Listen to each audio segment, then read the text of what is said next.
Oke, saya mulai ya. Selamat siang ya semuanya. Assalamualaikum warahmatullahi wabarakatuh.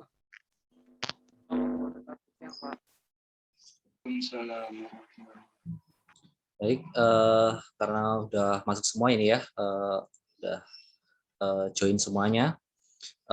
Sebelum memulai perkuliahan untuk hari ini ya, marilah kita berdoa ke nanti dalam belajar kita diberi kemudahan dan kelancaran. Baik, marilah kita berdoa menurut agama dan kepercayaannya masing-masing. Berdoa mulai.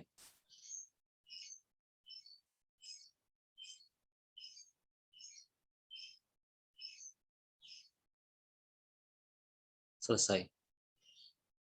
Baik, untuk hari ini ya, kita masuk ke pertemuan ke-7 ya. Pertemuan ke-7.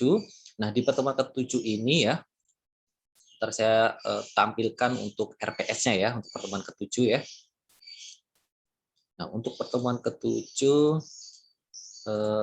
ini adalah berkaitan dengan uji hipotesis lanjutan ya, uji hipotesis lanjutan. Jadi di pertemuan ke-7 ini nanti kita akan membahas terkait pembahasan yaitu uji hipotesis lanjutan. Nah, kompetensi dari pertemuan ke-7 ini nanti mahasiswa diharapkan di sini mampu memahami ya lebih detail terkait pengujian hipotesis ya untuk rata-rata ketika standar deviasi diketahui maupun tidak ya.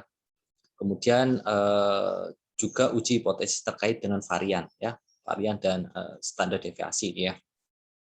Nah, supaya pembahasan untuk uji hipotesis lanjutan ini ya, yaitu yang pertama mampu melakukan uji rata-rata ketika standar deviasi diketahui ya. Ini ya. Kemudian yang kedua mampu melakukan uji rata-rata ketika standar deviasi tidak diketahui. Nah, ini untuk yang nomor 1 dan nomor 2 ya. Ini pengujian hipotesis terkait dengan rata-rata ya.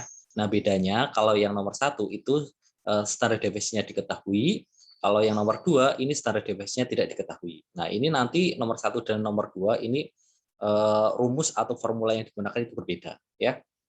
Ini kalau yang nomor 1 nanti pakai uji Z, kalau yang nomor 2 pakai uji T gitu ya. Nah, kemudian nomor 3 di sini mampu melakukan uji standar deviasi atau varian ini ya. Nah, ini nanti menggunakan uji Chi-square gitu ya. Nah, ini pokok bahasan untuk kita hari ini ya. Nah, kita sekarang udah masuk ke pertemuan ke-7 ya. Nah, nanti minggu depan udah mulai UTS ya. Ya kan ya kalau nggak salah, bener ya? Iya, Pak. Nah, untuk materi UTS itu adalah pertemuan ini ya 1 sampai pertemuan 1 ya sampai dengan pertemuan ke-7 ini ya pokok bahasannya ya. Nah, teman-teman mahasiswa nanti belajarnya berdasarkan RPS ini ya, berdasarkan materi pembelajarannya di sini ya. Nah, ini ya, berdasarkan ini ya, isiannya ini ya. Berdasarkan kisi-kisinya dari RPS gitu ya. Memang cakupannya sangat luas ya. Nanti teman-teman mahasiswa belajarnya juga harus menyeluruh ya, komprehensif dari pertemuan 1 sampai dengan pertemuan ke-7 gitu ya. Oke. Nah, di sini di pertemuan ke-7 nanti mungkin saya rencananya mengadakan kuis nih ya. Kuis ini kan di sini kan ada kuis nih ya. Nah, kuis nanti mungkin kalau waktunya cukup kita pakai kuis ya. Nanti kalau misalnya nggak cukup ya nanti kuis di luar waktu gitu ya. Nanti mungkin bisa cekkan setelah perkuliahan gitu ya. Nah, untuk hari ini perkuliahannya full nggak gitu? Sampai malam nggak ini? Cuma ini saja, Pak. Cuma statistik, cuma ekonometrika ya? Iya, Pak. Ya, kalau untuk itu mungkin bisa dilanjut nanti ya kalau misalkan untuk mengerjakan kuis gitu ya. Sampai malam juga bisa gitu. Nah, ini tujuan saya memberikan kuis nanti agar teman-teman mahasiswa belajar gitu ya. Ya, untuk kuis itu soalnya saya buat mirip seperti soal UTS gitu lah ya, buat istilahnya buat latihan gitu. Jadi biar teman-teman mahasiswa itu belajar gitu ya. Nah, sebelum masuk ke kuis, saya mau menyampaikan materi terkait pertemuan ke-7 ya. Gitu ya. Nanti untuk kuisnya itu soalnya ya sama pilihan ganda sama IC ya. pilihan ganda sama isi. Pilihan ganda saya buat ada 25 ya. Kemudian isi saya buat 6 atau berapa itu ya. Nah, nanti untuk soal pilihan ganda nanti pakai Google Form ya. Untuk pilihan ganda, kemudian untuk yang IC nanti jawabannya diupload di LMS ya gitu. Itu aja ya. Oke, saya jelaskan materi pertemuan ke-7 dulu ya. Nanti kalau misalnya ada pertanyaan silakan boleh ditanyakan. Nah, di pertemuan ke-7 ini terkait dengan di sini uji hipotesis lanjutan ya, uji hipotesis lanjutan. Nah, karena di pertemuan sebelumnya terkait pengujian hipotesis itu sebelumnya kita belajar terkait dengan pengujian klaim terkait dengan proporsi gitu ya, proporsi. Ya. Nah, sekarang kita masuk ke pengujian klaim ya terkait dengan rata-rata dan standar deviasi atau varians gitu ya. Oke, yang pertama di sini pengujian klaim ya terkait dengan rata-rata ya. Apabila di sini standar deviasinya diketahui ya, standar deviasi populasinya diketahui gitu ya. Nah, konsep kuncinya di sini yaitu bagian ini menyajikan metode untuk menguji klaim tentang rata-rata populasi gitu ya. Mengingat standar deviasi adalah nilai yang diketahui gitu ya. Jadi nanti kalau teman-teman mahasiswa mengerjakan soal itu pada soal yang ditanyakan adalah terkait dengan pengujian klaim terkait rata-rata gitu. Kemudian di soal diketahui standar deviasi populasinya maka menggunakan formula ini gitu ya. Rumus ini. Nah, ini bagian ini ya, di sini penjelasannya bagian ini menggunakan distribusi normal dengan komponen tes hipotesis yang sama diperlukan pada bagian 6-2 gitu ya. Nah, ini notasi-notasinya ya, dari N, kemudian X bar ya, kemudian rata-rata populasi untuk semua rata-rata semua ini apa sampel gitu ya, sampel CSN gitu. Nah, ini notasi-notasinya, ini standar deviasinya ya untuk populasi ya. Terasa teman-teman udah paham lah ini ya. Oke, kemudian ini persyaratan menguji klaim tentang rata-rata populasi ya dengan standar deviasi diketahui. Jadi pastikan yang pertama adalah sampelnya itu acak sederhana ya atau simple random sampling gitu yang pertama. Kemudian yang kedua itu adalah nilai standar deviasi populasinya ya ini diketahui gitu ya, pastikan diketahui ya kalau misalnya pada soal dicek diketahui enggak gitu ya. Kemudian yang ketiga di sini salah satu atau kedua kondisi ini terpenuhi ya. Salah satunya di sini populasinya terdistribusi normal ya atau N-nya ini lebih dari 30 ya. Jadi sampelnya lebih dari 30 gitu ya. Itu persyaratannya ini ya. Nah, untuk statistik uji yang digunakan di sini untuk menguji klaim ya, ini pakai uji Z ya, pakai uji Z. Z ini X bar ya, kurangi mu rata-rata dari ini populasi ya, ini dibagi dengan rata-rata populasi dibagi dengan akar N ya. Ini rumusnya ya. Rumusnya ini rumus yang digunakan ya untuk melakukan pengujian hipotesis ya. Jadi nanti didapatkan nilai Z hitungnya. Nah, nanti kan nilai Z ini nanti kan akan dibandingkan dengan Z tabelnya gitu ya, berdasarkan DF-nya ya itu ya nanti sama N-nya berapa gitu deh. Terus signifikansi yang digunakan itu berapa itu ya. Nah, ini contoh ya, contoh misalkan orang-orang meninggal dalam kecelakaan kapal karena perkiraan lama ini menggunakan rata-rata berat pria gitu ya. Jadi perkiraan lama menggunakan berat rata pria ya. Dengan menggunakan bobot sampel acak pria sederhana ya. Di sini diketahui bahwa N-nya ini 40 ya. Kemudian rata-rata sampelnya X bar-nya ini 172,55 ya. Nah, penelitian dari beberapa sumber lain menunjukkan bahwa populasi bobot manusia memiliki standar deviasi yang diberikan oleh standar deviasi ini populasinya yaitu 26 ya. Standar deviasinya 26. Nah, gunakan hasil ini untuk menguji klaim bahwa pria memiliki berat badan rata-rata lebih besar dari 166,3. Nah, teman-teman di sini perhatikan yang di garis bawah ya. Di sini kata kuncinya terkait dengan klaim yaitu kata-katanya lebih besar ya. Berarti nanti H0-nya itu ininya apanya untuk rata-ratanya ya, klaim rata-ratanya ya atau mu-nya ini H0-nya itu mu sama dengan 166,3, nanti kemudian H1-nya atau hipotesis alternatifnya yaitu mu lebih dari 166,3 gitu ya. Itu untuk H0 dan H1 gitu ya, atau hipotesis alternatifnya. Nah, ini di sini kemudian menggunakan tingkat signifikansi 5% atau 0,05 dan menggunakan metode p-value gitu ya, metode p-value. Nah, penyelesaiannya ini seperti ini ya. Jadi pastikan persyaratan terpenuhi ya. Di antaranya sampelnya acak gitu ya. Kemudian standar deviasinya diketahui ya tadi di soal yaitu 26 ya standar deviasi populasinya. Kemudian ukuran sampelnya itu 40. Nah, 40 ini kan lebih dari 30 ya. Ya, berarti memenuhi persyaratan gitu. Nah, langkah pertama kita melakukan klaim ya. Klaim ini klaim originalnya atau klaim aslinya yaitu mu-nya ya atau rata-rata populasinya lebih dari 166,3. Kemudian kita yang langkah kedua kita tentukan lawannya atau alternatif klaimnya yaitu mu kurang dari sama dengan 166,3 ya itu seperti itu. Nah, langkah ketiga kita tentukan mana H0 dan mana H1-nya gitu. Nah, langkah ketiga di sini mu lebih dari 166,3 ini tidak mengandung persamaan ya.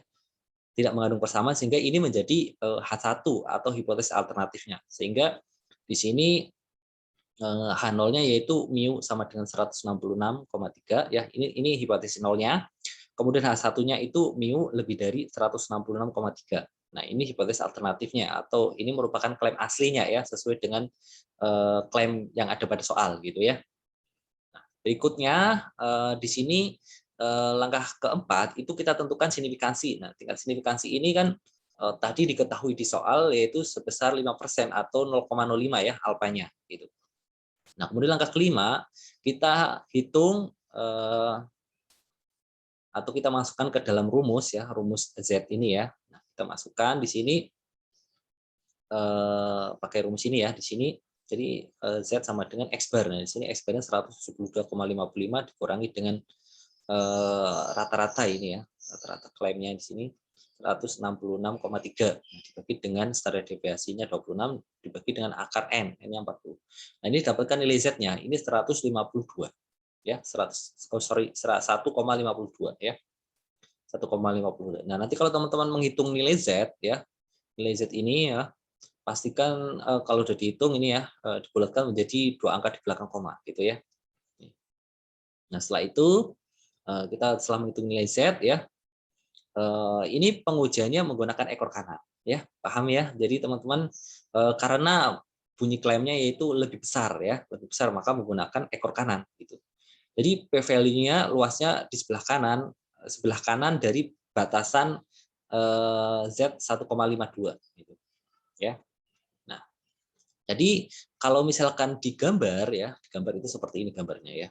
Jadi untuk menentukan berapa besar luasan area kritisnya ya, itu kita bisa cari ya berdasarkan nilai Z tadi. Nah, nilai Z tadi kan Z-nya 1,52 ya. Nah, yang ditanyakan adalah itu kan daerah kritisnya kan di sebelah kanan dari Z sama dengan 1,52 ya gitu. Nah, sehingga di sini kalau kita cari di tabel ya, itu kita pakai tabel Z yang positif ya. Z positif di sini didapatkan 0,9357 ya ini. Ini kalau kita lihat di tabel Z score yang positif. Ini 0,9357 ini kan luasan di sebelah kirinya. Sebelah kiri 1,52 gitu ya. Nih, dari sini ke sini. Ya. Nah, sedangkan yang di nilai kritisnya atau luasan area p-value-nya itu kita cari dengan rumus ini 1 dikurangi dengan 0,9357 ya. Nah, luasan yang diarsir ini yang berwarna pink atau merah ini sebesar 0,0643 ya gitu ya. Nah, ini p-value-nya ya, p-value. Kemudian langkah ketujuh di sini kita bandingkan nilai p-value ya atau nilai p-value di sini ya sebesar 0,0643 kita bandingkan dengan nilai signifikansi gitu. Nah, nilai signifikansi yang digunakan pada soal tadi itu adalah 5%. Nah, kita lihat bahwa nilai p-value-nya ya ini lebih besar ya. Karena 0,0643 itu lebih besar dari 0,05 gitu. Nah, artinya apa? Artinya kita gagal menolak hipotesis nol ya, gagal menolak gitu. Gagal menolak hipotesis nol. Nah, gagal menolak ya, gagal menolak itu sinonim sebenarnya sama saja dengan H0-nya ya diterima gitu ya. Ini artinya apa ya? Kita kembali ke sini kalau ditanya artinya apa. Nah, kita ke hipotesis di sini yang langkah ketiga di sini kita lihat bahwa H0-nya ini mu sama dengan 166,3. Nah, ini artinya ini diterima klaim H0-nya gitu ya. Gagal menolak H0 gitu ya. Ya. Oke, saya sini lagi ya. Ini ya. Nah, kalau untuk gambar kurvanya ini seperti ini ya. Nah, ini ya, teman-teman bisa pahami ini ya untuk pengujian klaimnya ya. Jadi pengujian klaim itu bisa juga dengan membandingkan nilai p-value dengan nilai signifikansi ya. Kalau misalkan nilai p-value-nya lebih besar dari nilai alfanya ya, maka gagal menolak hipotesis nol. Kemudian kalau misalkan p-value lebih kecil dibandingkan nilai signifikansi, maka reject H0 gitu ya. Atau tolak H0 gitu ya. Kalau nilai p-value-nya lebih kecil dibandingkan nilai signifikansi itu seperti itu dalam pengujian. Nah, ini artinya apa di sini ya? Karena p-value itu 0,0643 ini memberitahu kita bahwa jika pria memiliki min berat ya atau berat rata-rata yang diberikan oleh ini sebesar 166,3, ini ada kemungkinan bagus ini ya 0,0643 ini mendapatkan min sampel sebesar 172,55 pound. Nah, sampel seperti 172,50 pound ini dapat dengan mudah terjadi oleh kesempatan gitu. Nah, ini kesimpulannya di sini artinya tidak ada bukti yang cukup gitu. Tidak ada bukti yang cukup untuk mendukung klaim atau kesimpulan bahwa min populasi ini lebih besar dari 166,3. Ya, setelah diuji ternyata rata-ratanya itu atau mu-nya ya ini sama dengan gitu ya, sama dengan 166,3. Seperti yang direkomendasikan Dewan Transportasi itu seperti itu ya. Oke. Nah, kalau misalkan kalau tadi kan dengan metode p-value ya. Nah, kalau ini metode tradisional itu membandingkan Z hitung dengan Z tabel gitu ya. Ini di sini bisa kita lihat ya, gunakan Z 1,643 daripada menemukan p-value ya. Nah, di sini nilai Z 1,645 ya, bukan 43. 1,645 ini lebih lebih besar ya gitu. Lebih besar dibandingkan 1,52 gitu. Nah, karena Z sama dengan 1,52 tidak jatuh di wilayah kritis ya. Ya, wilayah kritis itu batasannya apa? Batasannya ini Z sama dengan 1,645. Nah, ini nilai kritisnya ya, batasannya. Ya. Ini critical value-nya 1,645. Nah, karena nilai saat Z 1,52 ini tidak jatuh di wilayah kritis gitu. Artinya nilai 1,52 itu di sebelah kirinya dari 1,645. Artinya apa? Gagal menolak hipotesis nol gitu ya. Bisa juga dengan metode seperti ini gitu dalam pengujian. Nah, kalau misalkan dengan metode confidence interval metode ya ini ya, metode confidence interval. Jadi gunakan tes satu ekor ya. Misalkan alfanya 0,05. Jadi buatlah interval kepercayaan 90% ya. Interval kepercayaan 90% karena apa? Kalau confidence interval itu kan dua sisi, maksudnya dia errornya itu kemungkinannya bisa lebih besar atau bisa juga lebih kecil. Makanya di sini jadi interval kepercayaan 90% ya, bisa dipahami ya. Nah, nanti setelah dihitung ya dengan metode confidence interval itu didapatkan mu-nya ya, confidence intervalnya itu antara 165,8 ya sampai dengan 179,3. Nah, pada interval kepercayaan ini ya, ini mengandung nilai 166,3 gitu ya. Jadi 166,3 ini ada di dalam interval ini gitu. Ini artinya apa? Artinya kita tidak dapat mendukung klaim bahwa mu-nya ini lebih dari 166,3. Jadi sekali lagi di sini gagal menolak hipotesis nol gitu ya. Jadi di sini ada 3 cara, yaitu dengan membandingkan p-value dengan nilai signifikansi, kemudian membandingkan nilai z hitung dengan nilai kritisnya ya, itu ya, atau z tabelnya gitu ya, atau bisa juga dengan metode confidence interval gitu ya, seperti itu. Nah, ini dasar pemikiran pengujian hipotesis ya. Nah, ini saya next aja lah ya. Teman-teman udah paham lah ini. Nanti kalau misalkan ada yang ditanyakan, tanyakan aja ya. Saya masuk ke pengujian klaim ya terkait dengan rata-rata ya, rata-rata populasi apabila di sini standar deviasi populasinya tidak diketahui. Kalau tadi kan standar deviasi populasinya diketahui, gitu ya. Nah, untuk pengujian rata-rata terkait di sini apabila standar deviasi populasi tidak diketahui, ini menggunakan distribusi T ya, distribusi T. Nah, nanti teman-teman mahasiswa kalau misalkan ada soal dicek apakah pada soal diketahui standar deviasi populasi atau tidak. Gitu. Kalau misalkan tidak diketahui, yang ditanyakan itu adalah klaim rata-rata, maka ya pakai rumus T gitu ya, uji T gitu ya, distribusi T. Itu seperti itu. Nah, ini notasi-notasinya ya, sebenarnya sama kayak tadi lah notasi-notasi ya. Nah, ini persyaratannya yang pertama sama seperti sebelumnya ya. Ini sampelnya acak sederhana atau simple random sampling. Kemudian yang kedua, ini standar deviasi populasinya tidak diketahui ya. Jadi tidak diketahui.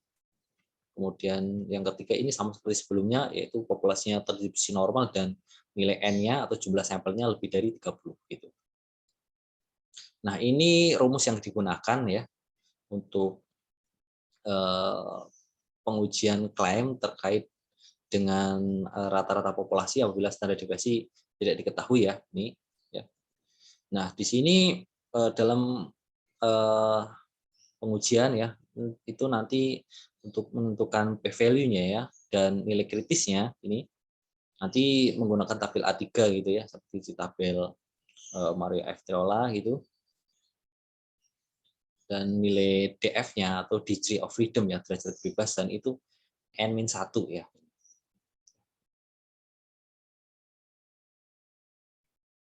Nah, ini sifat-sifat dari distribusi T ya. Ini distribusi T. Jadi distribusi T ini berbeda dengan ukuran sampel yang berbeda ini. Jadi nilai distribusinya itu berbeda-beda tergantung ukuran sampelnya ya. Itu masuk dari nomor 1 ini. Kemudian yang kedua di sini distribusi T ini ya memiliki bentuk bel umum yang sama dengan distribusi normal. Nah, bentuknya yang lebih lebar mencerminkan variabilitas yang lebih besar yang diharapkan saat digunakan untuk memperkirakan standar untuk memperkirakan varian di sini. Memperkirakan standar deviasi populasi ya. Nah, yang ketiga di sini distribusi T memiliki min T-nya ini sama dengan 0 ya. Sama seperti distribusi normal ya. Jadi nilai Z-nya itu sama dengan 0 ya. Rata-rata yaitu di tengah kurvanya gitu ya. Kemudian standar deviasi dari distribusi T ini bervariasi dengan tergantung dari ukuran sampel ya, dan lebih besar dari 1 gitu. Tidak seperti distribusi normal yang hanya memiliki standar deviasi ini sama dengan 1. Gitu. Dan yang kelima, ukuran sampel N ini semakin besar, distribusi T ini semakin mendekati distribusi normal standar. Jadi semakin banyak sampel, gitu, maka distribusinya itu semakin mendekati distribusi yang normal. Itu seperti itu. Ini untuk memilih antara distribusi normal dan student T ya dalam pengujian klaim terkait dengan rata-rata populasi. Jadi gunakan distribusi student T ini ketika standar deviasi tidak diketahui dan salah satu atau kedua kondisi terpenuhi ya. Di antaranya di sini populasi distribusi normal dan N-nya lebih dari 30 ya, sama seperti penjelasan sebelumnya ya. Bisa next ya. Nah, ini contohnya ya. Contoh misalkan di sini orang-orang meninggal dalam kecelakaan kapal karena berkira-lama menggunakan rata-rata ya berat pria gitu. Dengan menggunakan bobot sampel acak pria sederhana ya, kita memperoleh statistik seperti ini ya. Ini yang diketahui yaitu N-nya 40, X-bar-nya rata-rata sampelnya ini 172,55 ya. Kemudian di sini S-nya, S ini kan simpangan baku atau standar deviasi dari sampel ya, ini yaitu 26,33. Nah, di sini jangan berasumsi bahwa nilai standar deviasi diketahui gitu. Nah, di sini perintahnya gunakan hasil ini untuk menguji klaim bahwa pria memiliki min berat badan lebih besar dari 166,3. Nah, ini klaimnya. Nah, ini kalau bunyi klaimnya seperti ini nanti pengujiannya ini menggunakan sisi kanan ya, sisi kanan karena klaimnya lebih besar gitu ya. Di sini pakai tingkat signifikansi 5% dan diminta untuk menggunakan metode tradisional. Nah, penyelesaiannya ini seperti ini ya. Jadi pastikan persyaratannya terpenuhi ya, sama seperti tadi sebelumnya ya. Kemudian langkah pertama klaimnya ya, klaim terkait dengan rata-rata yaitu mu-nya lebih dari 166,3. Nah, ini klaim originalnya atau klaim aslinya ya. Kemudian langkah kedua kita menentukan klaim alternatifnya atau klaim lawannya gitu ya. Nah, alternatif klaimnya yaitu mu kurang dari sama dengan 166,3. Nah, kemudian langkah ketiga kita tentukan H0 dan H1-nya itu yang mana. Nah, di sini H0-nya yaitu mu sama dengan 166,3 ya. Ini hipotesis nolnya, kemudian H1-nya itu mu lebih dari 166,3. Nah, ini termasuk hipotesis alternatif atau hipotesis aslinya gitu ya. Nah, ini langkah-langkah seperti ini. Nah, kemudian langkah keempat tentukan tingkat signifikansi, kita lihat di soal yaitu alfanya 0,05 ya atau 5%. Nah, kemudian langkah kelima kita hitung atau kita cari nilai T-nya ya berdasarkan rumusnya. Jadi kita masukkan ke dalam rumus nilai-nilainya itu tadi ya. Nah, di sini dapatkan nilai T-nya yaitu 1,501 ya. Ini nilai dari T hitung ya, nilai T hitung. T hitung. Nah, kemudian selanjutnya kita cari nilai T tabel ya, T tabel. T tabel itu untuk menentukan T tabelnya ya, itu berdasarkan tabel T itu DF ya. DF-nya itu N-1 ya. N yang 40 kurangi 1 kan 39. Kemudian alfanya 0,05. Nah, ini menggunakan pengujian sisi kiri ya, satu ekor ya, sisi kanan ya. Satu ekor yaitu sisi kanan. Nah, ini didapatkan nilai T kritisnya ya atau nilai T tabelnya itu 1,685 gitu ya. 1,685. Nah, ternyata nilai T hitungnya ini sebesar hasil penghitungannya ini ya berdasarkan rumus yaitu 1,501 itu lebih kecil dibandingkan nilai T tabelnya atau nilai kritisnya. Ya kan bisa kita lihat di sini ya. Jadi nilai T 1,5 di sini ya 1,52 ya nilai T hitungnya itu lebih kecil dibandingkan nilai kritisnya atau critical value. Nah, ini artinya apa? Ini kan jatuh di warna yang biru ini. Artinya ini merupakan daerah fail to reject ya atau gagal menolak hipotesis nol gitu ya. Jadi kesimpulannya gagal menolak hipotesis nol gitu ya. Karena jatuhnya di area fail to reject gitu. Ya, ini seperti ini. Bisa dilihat dari gambar ya. Sehingga kesimpulannya di sini karena kita gagal menolak hipotesis nol ya. Jadi kesimpulannya bahwa tidak ada cukup bukti untuk mendukung kesimpulan bahwa min populasi lebih besar dari 166,3. Itu seperti itu ya. Itu pengujiannya. Ini saya make aja lah ya. Nah, ini kalau misalkan untuk menentukan p-value, jadi teman-teman mahasiswa bisa menggunakan perangkat lunak atau kalkulator ya. Jadi nanti kalau ujian bisa juga boleh menggunakan kalkulator, nggak apa-apa gitu ya. P-value atau pakai tabel juga boleh ya.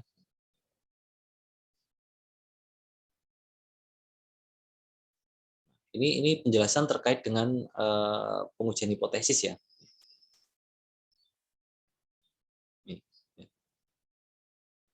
Ini terkait dengan tabel T ini ya. Bisa ya cara baca untuk tabel T ya di tabel A3 nih ya, tabel T. Jadi kalau di tabel T ya, menentukan T tabelnya, itu kita akan tentukan dulu DF-nya ya, degree of freedom-nya berapa gitu ya. DF itu N-1, kemudian di sini untuk yang badan tabel yang atas di sini ada area one tail sama area two tail gitu ya. Nah, di sini kalau misalkan area misalkan menggunakan uji dua sisi ya, uji dua sisi berarti di sini kalau misalkan tutelnya ya ini 0,05. Nah, kalau misalkan satu sisi ya 0,025 gitu ya. Kalau misalkan biasanya mungkin ada juga yang ini area one tail-nya itu 0,05 berarti yang ini. Ya. Jadi tergantung pada soal gitu ya. Di soal itu dia pakai tingkat signifikansi berapa gitu ya. Tapi yang paling sering digunakan itu yang 0,05 atau 5%. Tapi kalau di soal mah kadang suka-suka membuat soal ya, bisa juga dia minta yang 1% gitu ya. Tingkat signifikansi 1%. Itu bisa juga.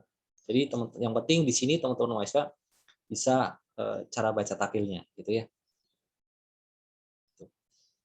Nah, ini penjelasan terkait dengan uji sisi-sisi lah. Saya rasa teman-teman mahasiswa sudah paham ya. Saya lanjutkan ke pengujian klaim terkait dengan standar deviasi atau varian ya. Ini. Nah, ini nanti pengujiannya ini menggunakan rumus T-square ya di sini. T-square ya. T-square. Nah, persyaratan untuk ini ya, notasi-notasinya ini untuk T-square ya. Ini saya rasa teman-teman masih bisa lah. Ya, notasi-notasinya udah paham lah ya. Nah, syaratannya yaitu untuk pengujian klaim terkait dengan standar deviasi dan varian itu yang pertama adalah sampel acak sederhana ya, atau simple random sampling ini sama seperti sebelum-sebelumnya ya. Kemudian yang kedua populasinya terdistribusi normal. Ini. Kemudian berikutnya untuk rumus untuk T-square, ini rumusnya seperti ini ya. Rumus untuk menentukan T-square ya. T-square jadi N-1 ya. Dikali S kuadrat ya, atau varian sampel ini ya, dibagi dengan varian populasi. Rumusnya seperti itu.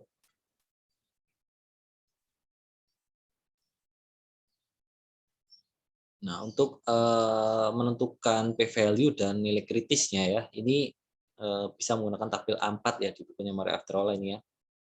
Kemudian untuk DF atau degree of freedom-nya itu N-1 ya. Itu bisa dilihat di tabel. Ya.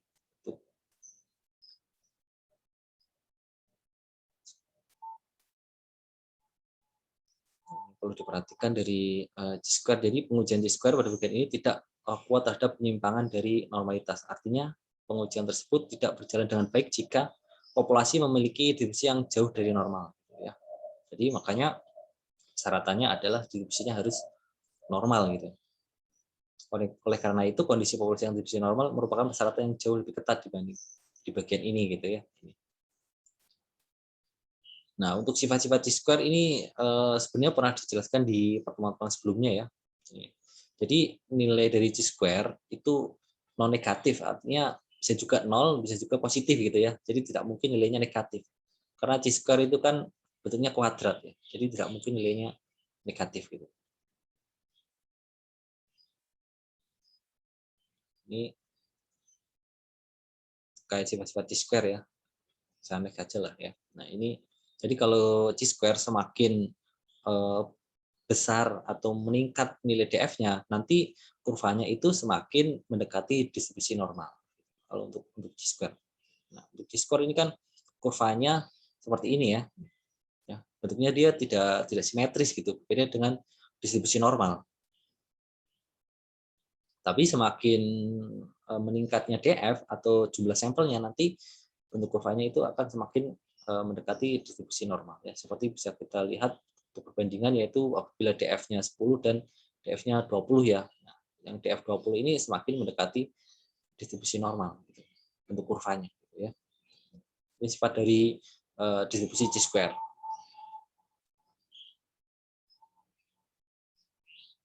Nah, ini tabel A4 ini diserahkan pada ini tabel A4 ini cara baca tabelnya ya. Tabel A4 ini. Itu pernah dijelaskan di pertemuan sebelumnya ya, untuk cara baca tabel square. Ya.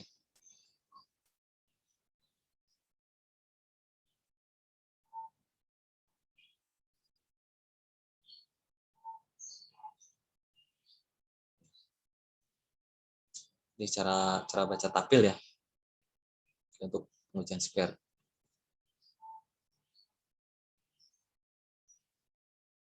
Nah, ini contoh ya, contoh soal terkait dengan pengujian klaim terkait dengan standar deviasi gitu ya.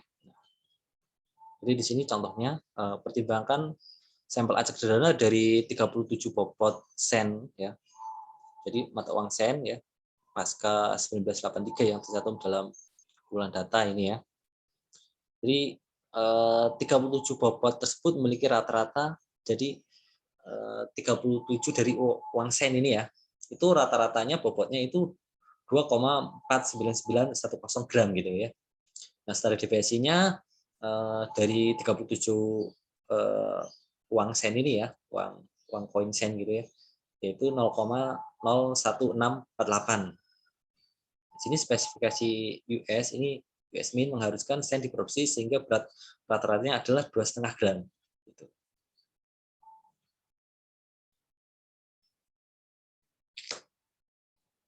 Nah, uji hipotesis akan memverifikasi bahwa tampaknya berasal dari populasi dengan rata-rata 2,5 gram ya, atau 2,5 gram seperti yang dibesarkan. Tapi gunakan tingkat signifikansi 0,05 untuk menguji klaim bahwa populasi bobot memiliki standar deviasi kurang dari spesifikasi gitu. Spesifikasi sebesar 0,023 gram gitu ya. Nah, penyelesaiannya ya. Nah, pertama kan kita cek apakah sampelnya acak sederhana gitu ya. Nah, kalau misalkan seperti ini, anggap aja sampelnya distribusinya normal gitu ya. Normal, kemudian diambil dari sampel acak sederhana ya. Nah, ini gambar ini menunjukkan bahwa distribusinya berdistribusi normal gitu ya. Ini menggunakan histogram dan p-plot ya. Kemudian yang pertama ekspresikan klaim. Jadi klaimnya itu kan di sini pada soal ini untuk menguji klaim bahwa populasi bobot memiliki standar deviasi kurang. Nah, ini kan kurang dari spesifikasi 0,023 gram gitu ya. Berarti klaimnya di sini standar deviasi populasinya kurang dari ya 0,0230 gram gitu ya. Kemudian yang step yang kedua, kita kan cari lawannya ya, atau alternatifnya lainnya gitu. Jadi di sini alternatif lainnya ya, atau klaim lawannya gitu, standar deviasi populasinya ini lebih dari sama dengan 0,0230 gram ya. Nah, langkah di step ketiga, kita tentukan mana H0 dan mana H1-nya gitu ya. Step ketiga. Nah, di sini kita tahu bahwa H0 itu yang mengandung persamaan, sehingga H0-nya yaitu standar deviasi sama dengan 0,0230 gram. Kemudian H1-nya standar deviasi kurang dari 0,0230 gram gitu ya. Kemudian yang keempat, tentukan tingkat signifikansinya ya berdasarkan yang diketahui di soal. Kemudian yang kelima, klaim tentang standar deviasi menggunakan rumus Chi-square ya. Kita masukkan ke rumus yang step kelima, kita masukkan ke rumus jadi seperti ini. Ya, Chi-square ya sama dengan N-nya di sini 37 ya, kurangi 1. Nah, ini S-nya ya, varian sampelnya yaitu S kuadrat di sini ya. 0,01648. Nah, ini kan simpangan baku dikuadratkan gitu ya, dibagi dengan varians populasinya di sini. Ya, varian populasinya 0,023 ya, dikuadratkan. Nah, ini nanti dapatkan Chi-square-nya 18,483. Ini Chi-square. Nah, ini kritis dari tabel 4 sesuai dengan ini 36 derajat kebebasan, dan di area sebelah kanannya ini 0,95 gitu. Ya. Berdasarkan tingkat signifikansi 0,05 untuk tes ekor kiri. Gitu. Nah, ini pakai ekor kiri ya. Ini nanti kalau di Chi-square, perhatikan dari bunyi hipotesisnya. Dia kan bunyi hipotesisnya di sini kan ini ya, klaimnya standar deviasi populasi kurang dari gitu ya. Bunyinya kurang dari, berarti ini pakai sisi kiri gitu. Satu ekor dan sisi kiri yang dipakai dia gitu. Karena dari bunyi klaimnya ya, maka di untuk membaca tabel dari Chi-square di sini berdasarkan tingkat signifikansi 0,05 untuk tes ekor kiri gitu ya. Jadi sisi kirinya itu 0,05 dan sebelah kanannya itu 0,95. Ya. Gitu.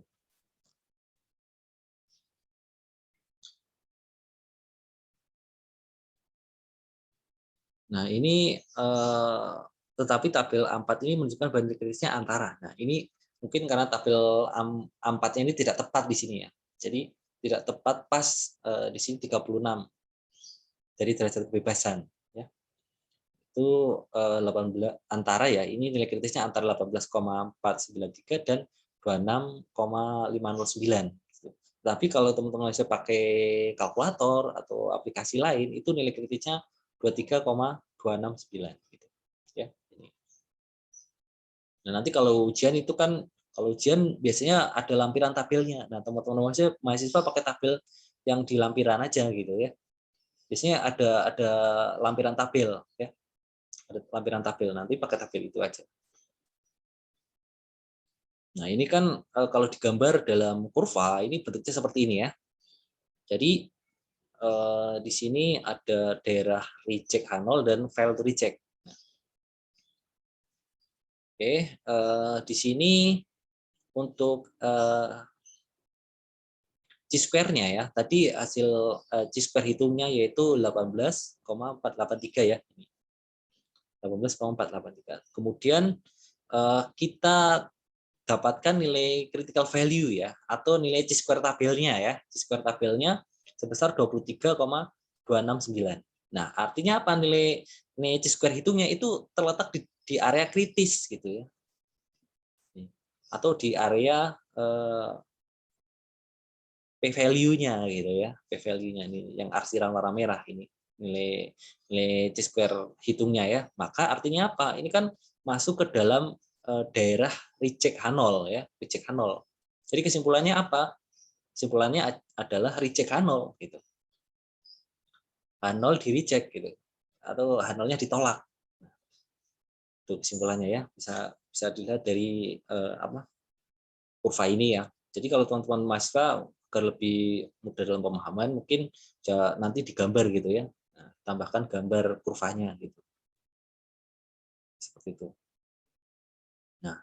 Nah, step ke-7 ya, karena statik ujinya ya, atau nilai Chi-square hitungnya itu ada di dalam wilayah kritis, maka artinya tolak H0, tolak hipotesis 0. Nah, artinya apa? Jadi ada cukup bukti untuk mendukung klaim bahwa standar deviasi bobot kurang dari 0,0230 gram.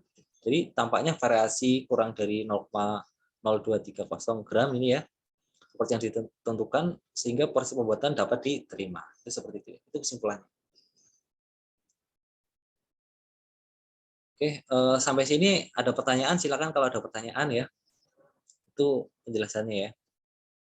Silakan, mungkin kalau teman-teman mahasiswa ada pertanyaan, silakan. Ingin bertanya, Pak. Ya, silakan. Itu Pak, di uji rata-rata standar deviasi yang diketahui kan confidence levelnya 95% ya, Pak. Yang artinya p-value-nya 0,95. Nah, nanti kita tahu Z alfanya itu 1,64 atau 1,645 ya, Pak. Coba tadi di slide ke berapa ya? Bisa dikasih tahu untuk yang ini ya. Untuk uji rata-rata ya. Iya, Pak. Yang secara definisi diketahui atau tidak?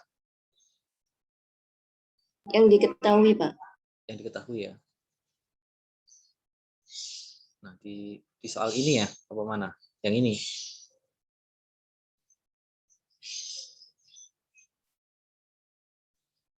Yang soal ini ya, atau yang mana? Iya, semisalkan tingkat signifikansinya 5%, berarti kan confident levelnya 95% ya, Pak. Ya. Nah, yang artinya p-value-nya 0,95. Tapi kalau di tabel itu enggak apa kalau tingkat signifikansi dengan p-value beda, Mbak. Beda. Kalau p-value itu area ya, luasan gitu. Kalau tingkat signifikansi sendiri gitu. Makanya di sini ini bisa kita perhatikan di sini ya. Ini kan beda nih. Di sini kan tingkat signifikansinya kan 5%. Misalkan di slide ini ya. Tingkat signifikansinya kan 5% atau 0,05. Dari sini nilai p-value-nya ini 0,0643. Nah, ini dapat dari mana? Untuk menentukan luasan ini dari luasan area gitu ya, area ini gitu. Karena ini kan pakai sisi kanan, maka ya ini luasannya ini 1 dikurangi dengan luasan ininya. Yang warna biru ini ya, warna biru ini kan luasannya ini 0,9357. Ya, 1 dikurangi 0,9357 sehingga didapatkan luasannya ini 0,0643. Nah, 0,0643 ini luasan yang warna pink atau merah ini ya, Mbak ya. Ini gitu. Jadi luasan yang warna merah ini belum tentu sama dengan 5% gitu atau 0,05. Makanya nanti kan ini kan dibandingkan dengan nilai tingkat signifikansi. Kalau misalkan nilai p-value-nya ini lebih besar, kalau di contoh soal ini kan dia lebih besar. Nah, lebih besar dari 0,05 gitu ya. Nah, di sini ya. Jadi artinya apa? Kita gagal menolak hipotesis 0 gitu. Gagal menolak hipotesis 0 gitu.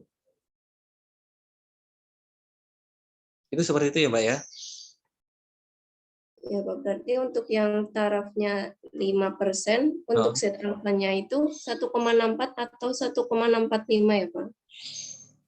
Di sini kan ada beberapa metode ya untuk pengujian ya. Ini langkah yang pertama itu dengan membandingkan p-value dengan nilai signifikansi. Ketentuannya jika nilai p-value-nya lebih besar dari nilai signifikansinya, maka gagal menolak hipotesis 0 ya, atau fail to reject H0 gitu. Kalau misalkan nilai p-value-nya lebih kecil dibandingkan dengan nilai alfanya atau nilai signifikansinya ya, maka reject H0 atau tolak H0 gitu ya. Itu yang pertama. Kemudian cara atau metode yang kedua ini dengan metode tradisional di sini. Ya, metode tradisional. Cara yang kedua ini yaitu dengan menggunakan nilai Z. Ini ya, nilai Z. Tadi kan ini kan kita cari menggunakan rumus ya. Rumusnya ini didapatkan nilai Z itunya 1,52 ya. Dari sini nih. Yang ini ya, Z-nya ini dari hasil penghitungan. Ini namanya saya sebut Z hitung gitu ya, biar mudah. Z hitungnya 1,52 gitu. Nah, ini ya, Z hitungnya 1,52. Nah, kemudian ini dibandingkan dengan Z tabel.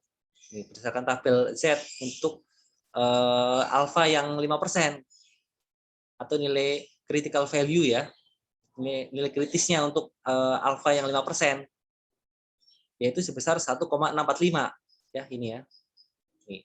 Nah, ini kan kalau nanti teman-teman mahasiswa gambar gitu ya dalam kurva itu gambarnya seperti ini. Misalkan ini batasannya ini antara warna arsiran warna merah dan warna biru ini kan batasannya ini namanya nilai kritis. Nah, nilai kritis ini batasannya didapatkan dari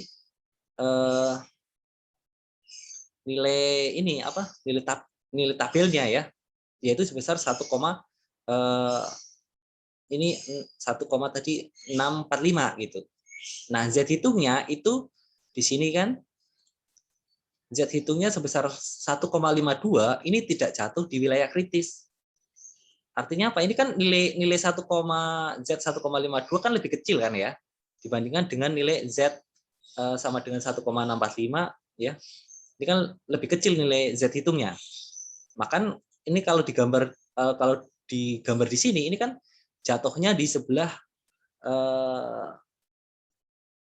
ini atau jatuhnya nanti di gambar yang arsirannya warna biru gitu kan, ya kan?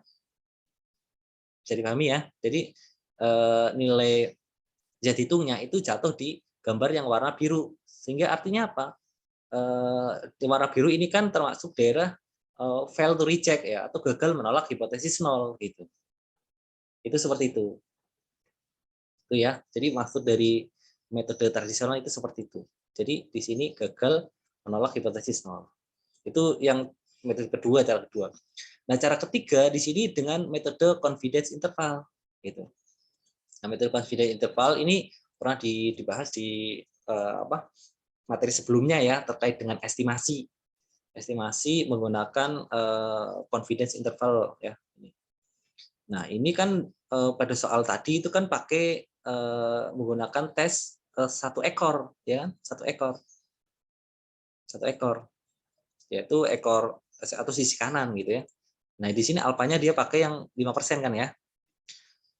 Nah, kemudian di sini kan diminta untuk buatlah interval kepercayaan atau confidence interval. Nah, di sini kok jadi 90%? Nah, ini kan karena kalau confidence interval itu kan ada batasannya ya, batas bawah dan batas atas gitu. Karena dia bentuknya interval. Maka jadi 90% itu kan karena pulang terjadinya kesalahan di bawah batas itu kan 5%, di atas batas itu kan 5%, sehingga jadi 90% di sini gitu. Ya. Nah, ini setelah dihitung ya, ini di sini langsung ketemunya ini ya. Nah, kalau penghitungannya nanti dicek aja gitu. Nanti didapatkan nilai mu-nya atau rata-ratanya, rata-rata populasi itu antara 165,8 sampai dengan 179,3. Gitu ya.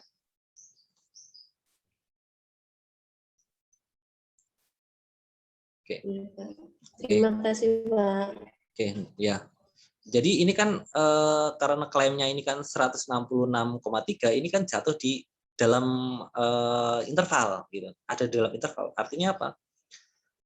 Jadi kita dapat mendukung klaim bahwa mu tidak dapat mendukung klaim ya, bahwa mu-nya ini lebih besar dari 166,3 gitu ya. Jadi H0-nya diterima atau fail to reject H0 gitu ya. Itu seperti itu. Oke, silakan kalau ada pertanyaan lagi. Izin Pak. Ya, silakan. Mas. Mungkin nggak ya Pak, H0-nya itu tidak sama dengan, terus nanti H1-nya sama dengan gitu Pak? Tidak mungkin ya, karena untuk menyatakan klaim H0 itu yang menganut ekuivalen ya, sama dengan gitu. Jadi mengandung kata-kata persamaan gitu. Itu seperti itu. Berarti cuma bisa lebih dari atau kurang dari, nah itu nanti jadi H1 ya Pak. Klaim apa original Iya. klaimnya di H1. Tapi nggak mungkin H0-nya itu tidak sama dengan ya Pak. Pasti ada sama dengannya gitu. Mengandung kata-kata yang ekuivalen ya, sama dengan gitu. Itu seperti itu. Ya Pak, makasih Pak. Ya, silakan kalau ada pertanyaan lagi. Izin Pak. Ya. Saya masih kurang paham yang contoh kasus orang meninggal dalam kecelakaan kapal tadi, Pak. Yang kalau nggak salah slide 23 di distribusi T.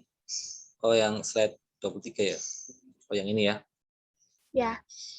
Nah, ini kan nggak disebutkan gitu loh, Pak. Kalau slide selanjutnya itu kan langsung dikasih tahu kalau dia tuh gambarnya itu pakai one tile tapi yang right. Coba lanjut ke yang grafiknya, Pak. yang ini ya. Nah, ya ini kan right kan Pak. Nah, Ya. saya tuh masih kurang paham gitu loh Pak. Kenapa dia tuh tiba-tiba langsung right ini, enggak yang left. Jadi kapan pakai wantel yang right, yang kanan atau yang kiri itu tergantung dari bunyi klaimnya ya. Nah, di sini di soal ini, di sini ini kan ada yang warna merah nih ya, yang saya blok ini ya. Nah, jadi di sini kan klaimnya bunyi ya, bahwa pria memiliki mean ya atau rata-rata berat badan gitu ya lebih besar dari 166,3. Nah, ini klaimnya. Nah, kenapa menggunakan sisi kanan? Nah, karena di sini ada kata-kata lebih besar, gitu. Lebih besar. Kalau misalkan lebih kecil berarti dia pakai sisi kiri. Kalau lebih besar berarti dia pakai sisi kanan, gitu. Nah, kapan pakai wantel yang right itu yang kanan jika ada kata-kata lebih besar, gitu ya. Atau meningkat, gitu ya, meningkat. Kalau pakai kiri itu lebih kecil di situ. Nah, jadi berdasarkan bunyi klaimnya ya, gitu. Kalau misalnya tutel, klaimnya seperti apa, Pak? Oh, kalau tutel jadi dua sisi itu misalkan bunyinya bahwa pria memiliki rata-rata berat badan sama dengan gitu misalkan. Sama dengan 166,3. Nah, itu nanti pengujiannya pakai tutel. Jadi ada kata-kata sama dengan. Atau bisa juga ada kata-kata berbeda atau tidak sama gitu ya. Jadi contohnya misalkan bahwa pria memiliki rata-rata berat badan tidak sama dengan 166,3 gitu. Nah, itu nanti juga pakai tutel. Cuma yang bedakan itu nanti kalau ada kata-kata sama dengan, misalkan sama dengan berat badannya rata-ratanya sama dengan 166,3 gitu ya. Nah, itu nanti jadi H0 gitu. Tapi kalau misalkan rata-rata berat badannya tidak sama dengan gitu ya atau berbeda dari 166,3. Nah, itu nanti itu juga pakai dua sisi ya, tutel, tapi itu nanti klaimnya jadi H1 gitu. Klaimnya. Itu seperti itu ya. Bisa mungkin bisa dipahami gitu ya. Baik, Pak. Ya, Pak, sudah paham. Oke. Silakan kalau ada yang mau tanya lagi, boleh. Izin Pak. Ya. Tadi kan kita tahu ya ada 3 metode, ada confidence interval, tradisional, sama p-value method. Nah, untuk yang standar deviasi dan variansi itu ada tidak Pak cara untuk mencari p-value-nya? Untuk yang standar deviasi dan varian ya. Ya. Ya sebenarnya sih bisa juga dicoba di itu untuk pengujian klaim terkait standar deviasi dan varian gitu ya, bisa.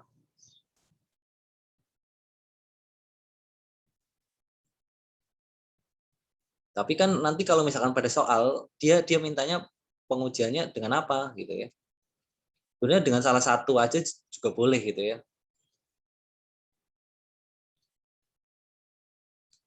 Kalau yang ini ya pengujian terkait dengan ini, misalkan ini ya.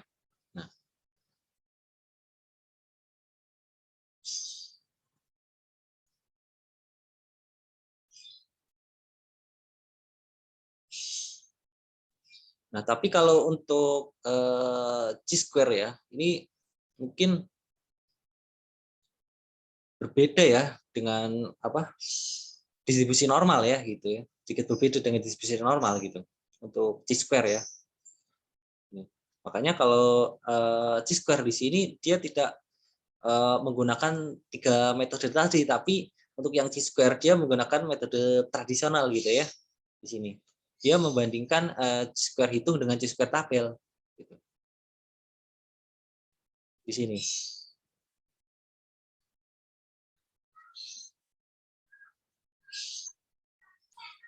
Pak, berarti kita cuma pakai traditional method ya Pak ya?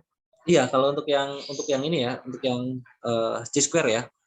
Ya Pak, tapi tidak menutup kemungkinan kapan kita bisa pakai interval juga. Kalau interval kayaknya enggak ya kayaknya Mas.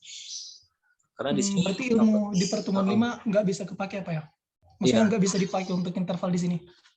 Iya, karena untuk T-square ini berbeda ya kurvanya gitu dengan distribusi normal ya gitu. Karena bentuk kurva T-square dengan distribusi normal itu berbeda ya. Ya Pak, terima kasih Pak. Ya.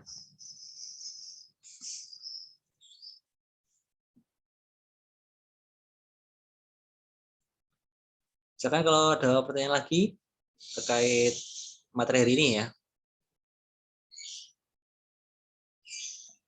Izin nanya Pak, Boleh silakan. tadi kan pada sifat kelima distribusi T itu disebutkan kalau misalnya semakin besar ukuran sampel, distribusi T yang student semakin menyerupai distribusi normal. Pertanyaannya, kalau misalnya ukuran sampelnya itu sangat besar, dalam hal menyerupai distribusi normal, nanti disebutnya tetap distribusi T atau distribusi normal? Jadi kalau untuk distribusi T itu semakin banyak sampel ya, misalnya sampelnya semakin meningkat atau nilai DF-nya akan meningkat, nanti kurva distribusinya itu semakin mendekati distribusi normal atau mendekati kurva normal yang simetris gitu. Itu maksudnya seperti itu. Nah untuk jumlah sampel kan nanti untuk menentukan sampel ya ada rumusnya ya, tergantung gitu ya.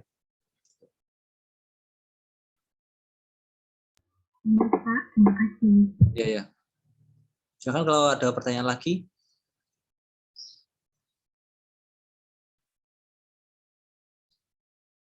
Silakan terkait materi hari ini ya.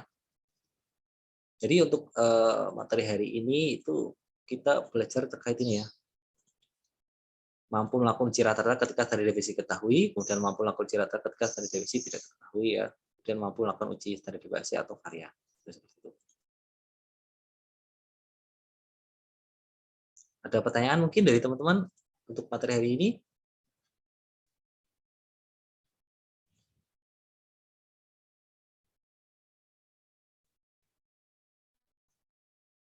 Izin Pak, Oh ya silakan, silakan. sebenarnya ini saya masih agak lupa. Boleh minta diulang tidak Pak yang apa sih membaca yang C-square itu Pak? Membaca C-square tabel atau gimana? Iya, tabel C-square. Oh, baca C-square tabelnya ya. Ini memang ada sedikit unik ya untuk apa? C-square ya. Bentar saya tunjukkan ya. Kan dari soal tadi ya di sini ya.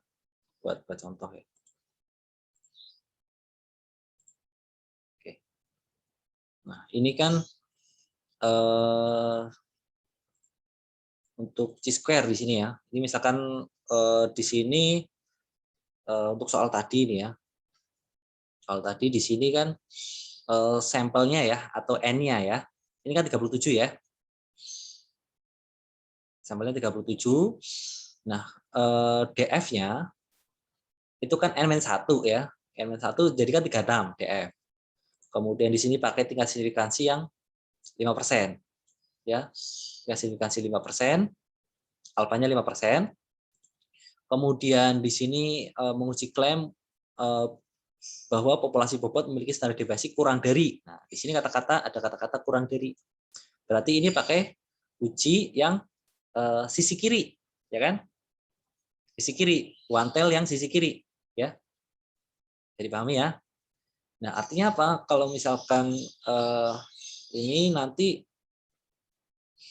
uji signifikansinya di sini penjelasannya ya terkait dengan penggunaan tabel A4 ya, kalau nanti kita lihat di tabel bukunya Maria Afterall ya. Di sini kan DF-nya ini kan 36 ya. 36 dari satu kebebasan ini ya. Kemudian di sini penjelasannya area di sebelah kanannya itu 95% ya atau 0,95 gitu. Kemudian tingkat signifikansi ya, tingkat signifikansinya ini 0,05 untuk tes ekor kiri gitu ya. Jadi sebelah kiri nilai kritisnya itu 0,05, sebelah kanan nilai kritisnya itu luasannya itu ini ya 0,95 gitu ya. Nanti kalau kita lihat tabel A4 di sini ya, ini nanti tidak dijumpai pas tepat gitu 36, mungkin karena tabelnya kurang lengkap ya. Jadi bentar saya tampilkan tabelnya dulu ya.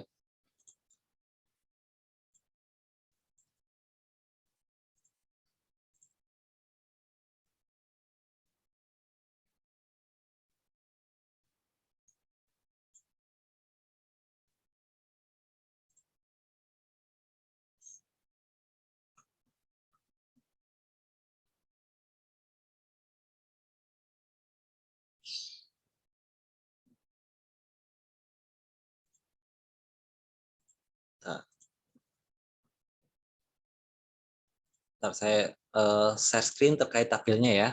Nah ini untuk tabel A4. Nah ini bisa dilihat di bukunya Maria Afterala ya, tabel A4 ini ya. Nah ini terkait dengan Chi-square. Nah di sini kan untuk degree of freedom ya, degree of freedom tadi DF-nya 36 ya. Nah 36 di sini itu nggak ada yang pas tepat 36 gitu ya. Ini DF-nya 30 sampai 40. Mungkin ini tabelnya kurang lengkap ya gitu. Oke, apa-apa. Kemudian di sini ada penjelasan terkait dengan area to the right ya of the critical value. Nah, ini artinya apa? Ini luasan yang terletak di sebelah kanan nilai kritis gitu. Nah, kalau misalnya kita menggunakan uji sisi kiri ya, sisi kiri. Berarti kan kalau misalkan kita pakai alfa yang 5%, berarti kan sebelah kanan dari nilai kritisnya itu kan 0,95 ya. Ini. Ya kan? Ini kan area sebelah kanan dari nilai kritis ini ya. Ini ya. Kelihatan nggak nih? Saya besar nih ya. Nah, ini ya. Area sebelah kanan. Nah, kalau misalkan di sisi kiri dengan alfa 5% berarti dia pakai ini. Ya. 0,95 kemudian kita tarik ke bawah ya. Misalkan tadi yang ditanyakan itu DF-nya ya. Itu 36, tetapi di sini kan untuk yang 36 yang pas tepat 36 nggak ada, yaitu antara 30 dan 40 ya. Nah, di sini didapatkan yaitu nilainya itu antara 18,493 dan 26,509 gitu ya. 18,493 dan 26,509. Sehingga kalau di PPT ini makanya di sini nilainya ini ya. Nih, 18,493 dan 26,509 gitu ya. Itu seperti itu. Tapi nanti kalau misalkan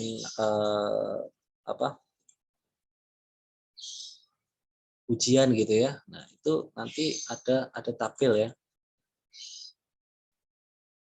Biasanya di soal itu ada lampiran tabelnya. Misalnya tabelnya biasanya seperti ini. Nah, ini mungkin dia lebih lengkap, ini lebih pas ya. Ini seperti ini ya. Kelihatan ya ini ya. Bentar saya tampilkan ini dulu. Nah, ini kalau ini tabel lampiran gitu ya. Ini tabel lampiran yang dipakai di ujian tahun lalu gitu ya. Tabelnya seperti ini untuk yang Chi-square. Sini ya. Nah, ini kalau misalkan 5%, sisi kirinya sebelah kiri nilai kritis 5%, sebelah kanan nilai kritisnya 95%, maka pakai ini ya. Kemudian kita tarik, misalkan ini mencari yang 36. Nah, ini didapatkan untuk DF 36 ini ya. Nilai Chi-square tabelnya ya. Atau nilai kritis dari Chi-square itu 23,269. 23,269. Itu seperti itu ya cara bacanya.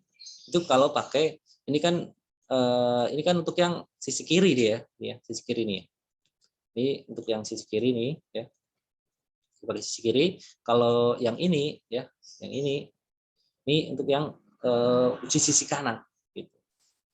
Misalkan uji sisi kanan dia pakai alfa 5%, berarti dia pakai yang ini. Nah, gitu ya. Tinggal cari DF-nya berapa. Itu seperti itu ya, Mas ya. Ya baik Pak. Berarti lihat dia di kanan sama kiri, lihat dari apakah dia kurang atau lebih ya Pak? Iya, berdasarkan ini ya, apa? Kapan dia pakai kanan kiri berdasarkan klaimnya ya, klaimnya. Gitu. Baik Pak, terima kasih Pak. Oke. Silakan kalau ada pertanyaan lagi.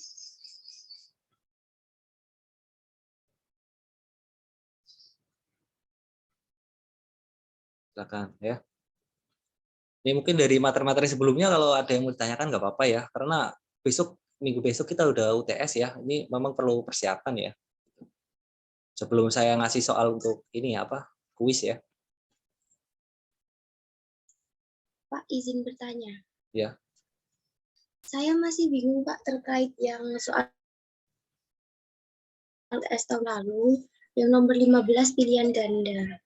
Itu kan yang di bagian Excel dijelasin, itu satu main distribusi binominal. Nah, yang saya bingung itu kenapa harus di satu min, Pak? Kenapa nggak langsung itu loh Pak, distribusi binominalnya aja? Mohon penjelasannya Pak.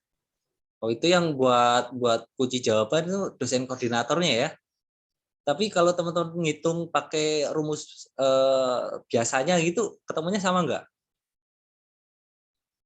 Kalau pakai rumus yang cuma distribusi binomialnya itu juga ada jawabannya Pak. Tapi kalau yang dikunci jawabannya itu kan ada satu min-nya. Itu juga ada jawabannya. Terus saya bingung itu kenapa harus satu min gitu loh Pak. Gitu. Mana ya soal? Ntar saya cari.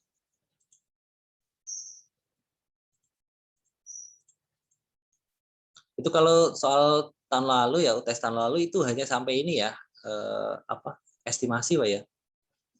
Itu belum masuk ke pengujian hipotesis ya. Nanti perlu tambahan latihan soal untuk pengujian hipotesis ya. Pengujian hipotesis dan hipotesis lanjutan. Itu cuma sampai di estimasi ya kalau tahun lalu ya kalau nggak salah.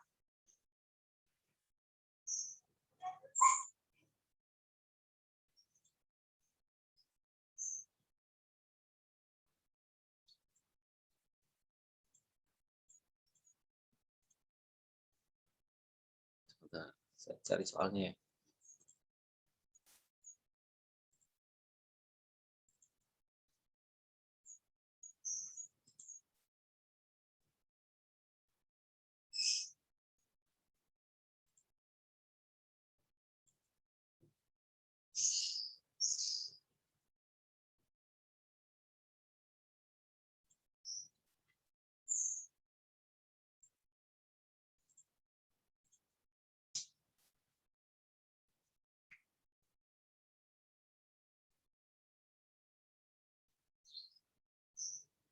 Yang soal nomor berapa yang ditanyakan?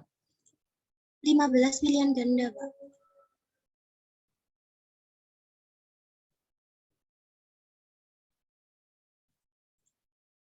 Yang ini ya. Oke, bentar. Saya tampilkan dulu ini apa? Soalnya ya.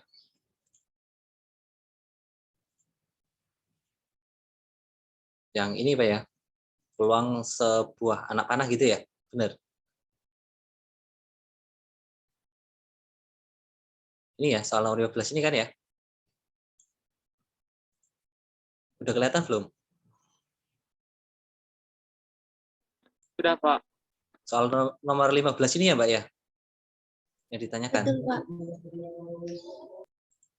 Nah, di sini ya, ini kan peluang sebuah anak panah mengenai sasaran adalah 0,75% ya. Ini 0,75%.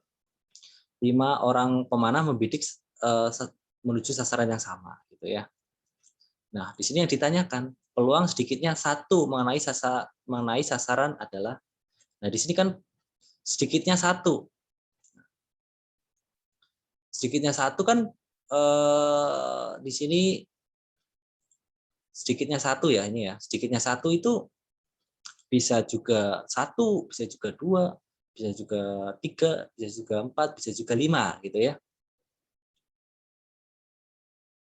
Jadi nanti penghitungannya itu bisa juga ngitung kita mencari untuk yang X sama dengan 0 dan X sama dengan 1. Oh, sorry. Sedikitnya 1 di sini ya. Berarti kita cari yang X sama dengan 0 gitu. Nanti 1 dikurangi dengan probabilitas yang ini X untuk yang X sama dengan 0 gitu ya. Itu seperti itu. Makanya 1 dikurangi gitu ya. Itu cara cepatnya gitu. Kalau kita ngitung semuanya berarti kan misalkan untuk X sama dengan 1 nanti probabilitasnya berapa, untuk X sama dengan 2 probabilitasnya berapa, untuk X sama dengan 3 probabilitas berapa, 4 berapa, X5 berapa, nanti dijumlahkan. Itu bisa juga seperti itu. Atau cara cepatnya kita cari X sama dengan 0, artinya apa? Dari kelima pemahaman ini nggak ada yang tepat gitu. Peluangnya berapa? Sedangkan di sini yang ditanyakan peluang sedikitnya 1 gitu. Mengenai sasaran adalah berapa gitu. Itu seperti itu ya, Mbak ya. Makanya kunci jawabannya mungkin 1 dikurangi berapa gitu. Untuk Baik, Pak. Berarti nanti kita lihat ini ya, Pak, kata kuncinya kayak sedikitnya 1 atau sedikitnya 2 gitu ya. iya ya, kata kuncinya di sini nih. Sedikitnya 1. Berarti kan bisa 1, bisa 2, bisa 3, bisa 4, bisa 5. Dari di sini kan ada 5 orang pemanah gitu. Itu seperti itu ya. Baik, Pak, dapat dipahami. Terima kasih. Iya. Silakan kalau ada pertanyaan lagi.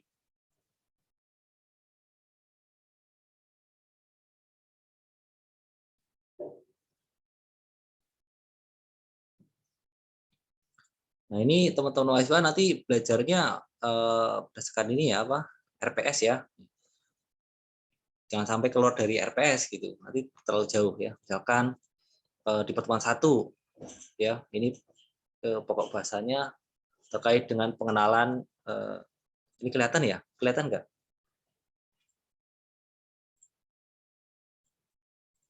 Nah, ini ya. Pengenalan statistika dan distribusi frekuensi. Nah, ini kan kebanyakan materinya ini ya. Ini kebanyakan teori gitu ya. Jadi menjelaskan apa itu sampel, apa itu populasi. Ini harus teman-teman bisa pahami. Kemudian pemahaman antara statistik dan parameter ya. Kemudian memahami tipe-tipe data. Nah, tipe-tipe data ini bisa juga nanti keluar di pilihan ganda ya, atau yang lainnya nih ya. Ini pemahaman konsep gitu. Kemudian mengetahui cara pengumpulan data ya, atau sampling. Jadi teknik sampling itu kan macam-macam ya, macam-macam. Nah, teman-teman mahasiswa untuk tahu cara mengetahui macam-macam teknik sampling boleh cari referensi buku-buku yang lain gitu ya. Mungkin bukunya Sugiono atau mungkin bukunya siapa gitu ya. Nggak apa-apa untuk menambah wawasan gitu ya. Macam-macam teknik sampling ini banyak nih ya kalau dijelaskan.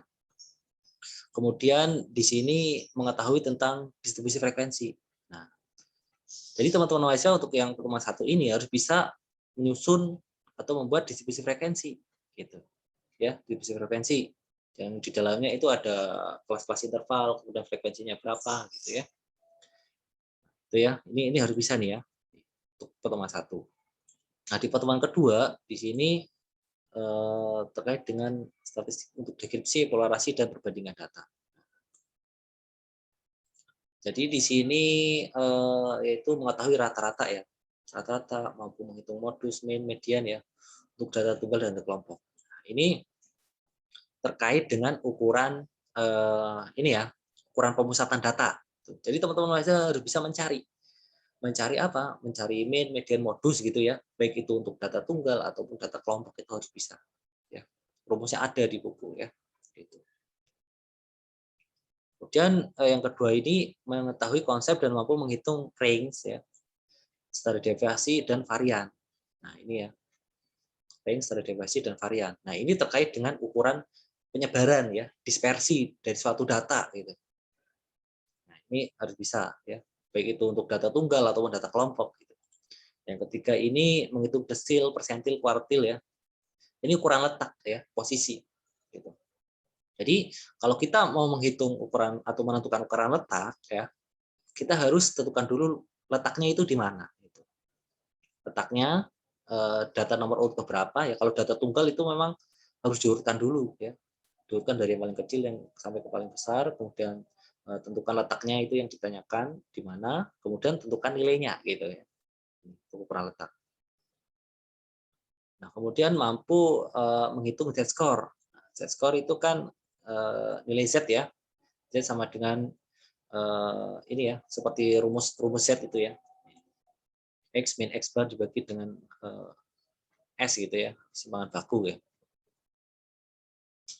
Menghitung z-score, kemudian menyusun box plot. Nah, box plot itu kan isinya kan ada 5 box plot ya. Jadi nilai paling kecil ya, atau nilai minimum, kemudian Q1 ya.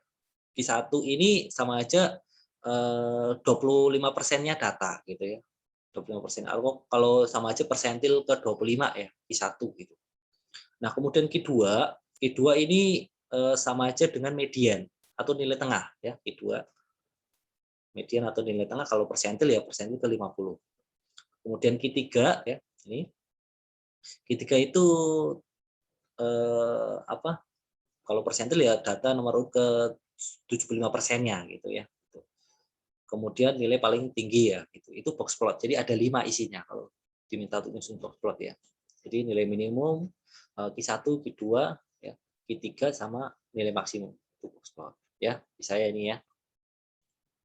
Kemudian di sini di pertemuan ketiga ya, ini terkait dengan distribusi peluang diskrit. Nah, ini.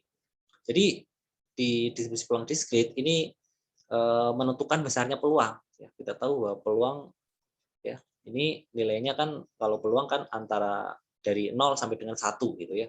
Ini teman-teman mahasiswa juga harus paham terkait dengan aturan peluang itu seperti apa. Ya. Aturan ya.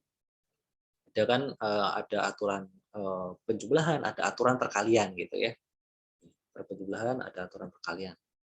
Jadi perkalian dasar ya, itu ada ya, nanti dicek lagi nih ya, dipelajari lagi nih. Kemudian perkalian peluang bersyarat. Nah, ini peluang bersyarat ini juga harus dipahami bagaimana aplikasinya gitu ya. Kemudian pemfaktoran, permutasi kombinasi. Nah, ini harus bisa ya. Kemudian yang keenam distribusi binomial. Distribusi binomial. Binomial kan B ini kan 2, jadi dibuat dalam 2 kategori gitu ya. Peluang sukses berapa, kemudian peluang gagal berapa. Nah, ini ada rumusnya ya. Distribusi binomial, kemudian distribusi Poisson ya. Ini distribusi Poisson. Ini ada rumusnya ya. Tinggal diaplikasikan pada soal itu ya. Nah, ini untuk peluang ini memang pokok bahasan ini ada banyak ini ya, untuk terkait peluang diskrit gitu ya. Ini peluang diskrit. Nah, kemudian di pertemuan keempat itu terkait dengan distribusi peluang normal ya. Jadi ini kita belajar tentang distribusi normal ya, peluang distribusi normal, karena menentukan besarnya peluang ya, menentukan besarnya probabilitas itu berdasarkan kurva dari suatu distribusi normal atau kurva Z gitu ya. Nah, di sini makanya teman-teman diminta untuk memahami kurva ya, kurva Z gitu ya, atau kurva distribusi normal ya. Kemudian menentukan area distribusi normal menggunakan tabel Z ya. Menentukan luasan area ya. Luasan area itu tujuannya untuk menentukan besarnya probabilitas gitu. Ya, kemudian konsep distribusi normal standar ya, memahami termal limit pusat, menentukan normalitas data gitu ya. Nah, ini. Nah, kemudian di pertemuan kelima ini terkait dengan estimasi ya. Nih. Estimasi dan ukuran sampel. Estimasi itu kan perkiraan ya, memperkirakan gitu. Dan menentukan ukuran sampel ini jumlah sampelnya, menentukan nilai N gitu ya. Nah, estimasi di sini ini teman-teman mahasiswa harus paham terkait dengan interval kepercayaan ya, interval. Jadi atau confidence interval di sini ya. Jadi harus bisa menentukan confidence interval gitu ya. Confidence interval, kemudian nilai kritis ya. Nilai kritis ya, atau critical value ini ya. Critical value ya. Critical value, kemudian margin of error ya, atau nilai E gitu ya. Margin of error ya. Jadi errornya nanti bisa lebih dari atau kurang dari gitu ya. Ini atau nilai E ini ya, nilai E. Jadi kan misalkan untuk mengestimasi proporsi ataupun rata-rata gitu ya. Nanti kita cari nilai margin of error-nya atau nilai E ya. Nanti kan plus minus E gitu ya. Jadi nanti didapatkan intervalnya. Batas bawahnya berapa, batas atasnya berapa. Seperti itu ya. Kemudian menentukan ukuran sampel, ini sebenarnya rumusnya sama ya. Ini dengan rumus untuk menentukan interval kepercayaan ya. Menentukan ukuran sampel atau banyaknya sampel yang dibutuhkan minimal berapa gitu biasanya ya. Soal ditanyakan biasanya. Menentukan banyaknya sampel minimum gitu yang diperlukan berapa. Dan dimasukkan ke rumus ini. Kemudian menentukan interval kepercayaan untuk mengestimasi rata-rata populasi, kemudian standar deviasi diketahui ataupun tidak. Nah, ini ya. Jadi estimasi ini untuk estimasi mean ya atau rata-rata populasi ya. Nah, rata populasi di sini ada dua macam nanti. Jadi estimasi ini sebenarnya estimasi untuk proporsi ya. Proporsi, kemudian untuk rata-rata. Nah, rata-rata ini ada dua macam. Rata-rata populasi ketika standar deviasi populasi diketahui ataupun tidak gitu ya. Ini estimasi. Atau juga mungkin mengestimasi proporsi gitu ya. Mengestimasi ini apa? Kalau standar deviasi nggak ada di sini. Ini estimasi ya. Kalau pertemuan ke-6 ini uji hipotesis ya. Jadi jangan sampai teman-teman masih bingung terkait dengan pengujian hipotesis ya. Nanti kalau misalnya ada soal kalau misalnya soal ujian hipotesis ya ngerjakannya pakai step-step ya. Ada langkah-langkah. Langkah 1 misalkan menentukan klaimnya apa gitu ya. Bunyi dalam bentuk kalimat itu dinyatakan dalam bentuk simbol. Kemudian step kedua tentukan ini apa alternatif klaimnya atau klaim lawannya gitu ya. Terus step ketiga tentukan mana handle dan H1-nya gitu. Step keempat tentukan nilai signifikansi berdasarkan yang diketahui di soal. Kemudian step kelima hitung ya berdasarkan rumusnya apa gitu ya. Kemudian step keenam hasil pengujiannya apa bunyinya gitu, seperti itu. Terus kesimpulannya apa step 7 dan sebagainya. Itu seperti itu harus bisa nih ya. Nah, kalau yang hipotesis awal ini berkaitan dengan proporsi ini ya, uji proporsi. Nah, kalau hipotesis lanjutan ini terkait dengan uji rata-rata ya, baik standar deviasi diketahui maupun tidak diketahui dan uji standar menguji klaim terkait uji standar deviasi ataupun varian. Nah, untuk ringkasan atau rumusnya sebenarnya di buku itu juga ada ya kalau teman-teman baca ya di bukunya Mario F. Trolle kalau nggak salah ada nih ya. Nah, ringkasan terkait rumus-rumus yang digunakan ya. Nah, ini ya. Nah, ini di sini ada nih. Nah, misalkan di nih ya, ini dimulai dari ini formula atau tabel ya ini. Nah, ini bukunya Mario F. Trolle. Misalkan untuk mencari rata-rata ya, misalkan di chapter 3 cari X bar ini rumusnya. Ya, ini untuk data yang sederhana ini ya. Distribusi tunggal ini ya. Kalau yang dua ini yang bentuknya frekuensi ya, atau distribusi kelompok ya. Ini untuk menentukan standar deviasi ini rumusnya ya. Ini atau bisa juga pakai shortcut ini ya, sama aja. Ini menentukan simbangan baku atau standar deviasi bisa juga pakai rumus ini, bisa juga pakai ini ya. Ini kalau yang berikutnya ini kalau bentuknya distribusi kelompok. Atau data kelompok ya. Kalau varian itu kan X kuadrat. Kemudian untuk probabilitas ya ini, jadi teman-teman harus bisa pengaplikasian dari ini ya, rumus ini ya. Nah, ini. Probabilitas A atau B ini sama aja probabilitas A ditambah probabilitas B. Nah, ini. Nah, ini termasuk jika A dan B ini mutual eksklusif ya. Nah, probabilitas A dan B ini probabilitas A ya ditambah A, probabilitas A ditambah probabilitas B dikurangi probabilitas A dan B. Nah, ini jika ada irisannya gitu ya. Nah, dari dua kejadian ini A dan B ini ada irisannya. Nah, beda dengan yang ini ya, ini mutual eksklusif. Jadi dia istilahnya saling asing, jadi tidak ada irisannya. Kalau yang ini if A dan B ini not mutual exclusive, jadi dia ada irisan. Kemudian probabilitas A dan B, nah ini ya. Dan ini untuk yang dan ya, ini kan untuk aturan perkalian di sini. Kalau yang atas ini kan aturan perjumlahan, kalau yang ini aturan perkalian. Nah, perhatikan di sini apakah dia independen ya. Independen itu nanti ada dua di sini ya. Apa independen yang biasa seperti ini ya, atau independen ya. Independen di sini ya, independen atau yang dependent. Nah, dependent itu yang terikat gitu, saling berkaitan. Makanya di sini ada kejadian atau probabilitas bersyarat gitu ya. Gitu ya. Kemudian ini komplement ya. Ini komplement. Nah, ini untuk permutasi rumusnya. Ini untuk permutasi ya. Ini kombinasi gitu ya. Kombinasi. Ringkasannya. Nah, kalau untuk probabilitas distribusi ya. Ini rumusnya untuk mencari mu ya, ini mencari standar deviasi populasi ya. Ini untuk distribusi normal rumusnya ya. Ini kalau diminta mencari rata-rata, ini untuk mencari varian ya, ini standar deviasi. Nah, ini untuk distribusi Poisson rumusnya ya. Nah, perhatikan kalau teman-teman mahasiswa yang hitung mencari peluang distribusi Poisson. Nah, di sini pangkatnya negatif nih ya. Nih, jangan sampai salah nih ya. Hati di sini.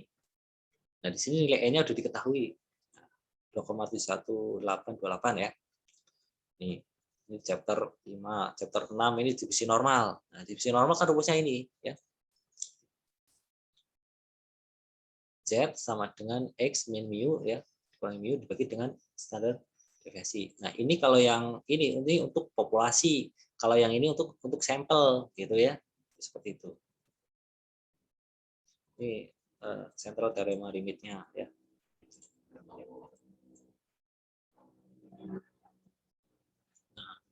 Jadi di confidence interval ya prinsipnya ini ya. Ini untuk yang proporsi. Jadi kita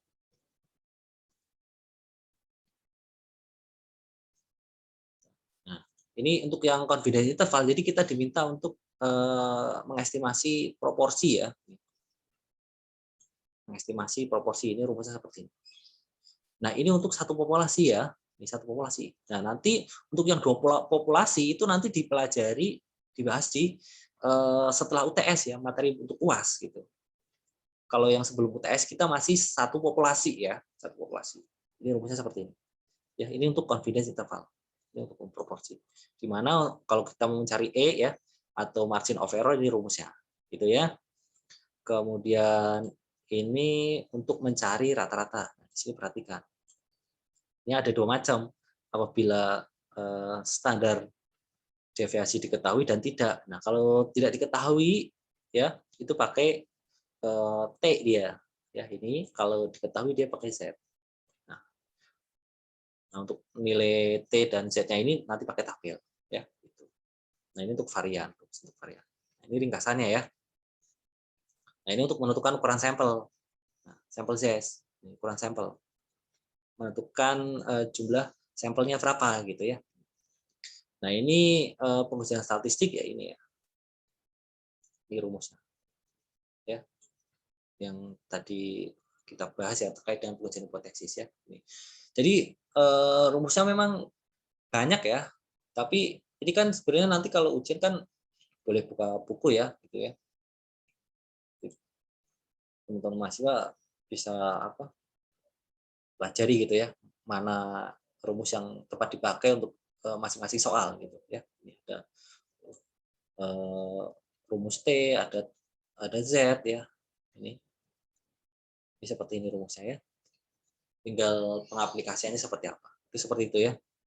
Yang kalau yang ini ya, nanti ini confidence interval untuk dua populasi ini untuk materi berikutnya ini ya, nanti ya. Dua populasi di materi setelah UTS ya. Nah, untuk yang UTS ya materinya ini gitu. Ini ringkasan rumus-rumusnya ya.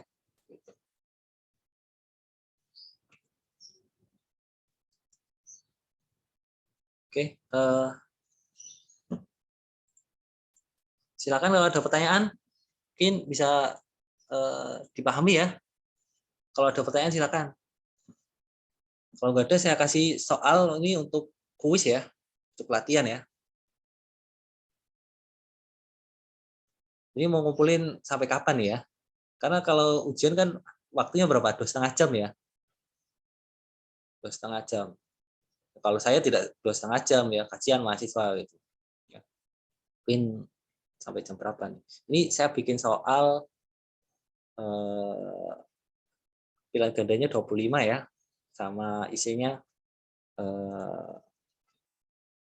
6 ya, 6.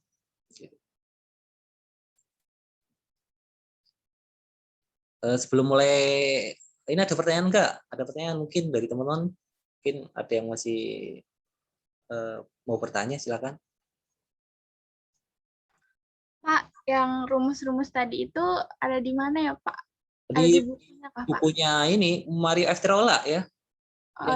Buku pernah Di saya bagian kirim itu. Ini ya. Di bukunya Mario F. Trolla, ini tunggu sini ya. Ini bentar saya scroll ke atas biar teman-teman masih lihat nih. Di buku ini, nih. Yang ini nih, pernah saya kirimkan ya. Ini buat belajar mahasiswa nih ya. Pernah saya kirim di awal perkuliahan ya. Nih, Mario F. Trolla yang ini nih. Iya, Pak. Ya. Nah, ini ya, nanti dicek di bagian akhir di sini. Bagian akhir lah pokoknya lah ya. Di sini cari aja, di sini ada nanti. Hanya di bagian belakang-belakang lah. Nanti dicari sini.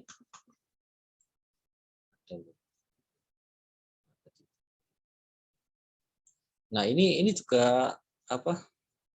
Ada latihan soalnya. Di sini juga ada latihan soal ya, teman-teman mahasiswa bisa latihan soalnya. Nah, ini kan kunci jawabannya ya, ini ya. Nih. Kalau ini ya.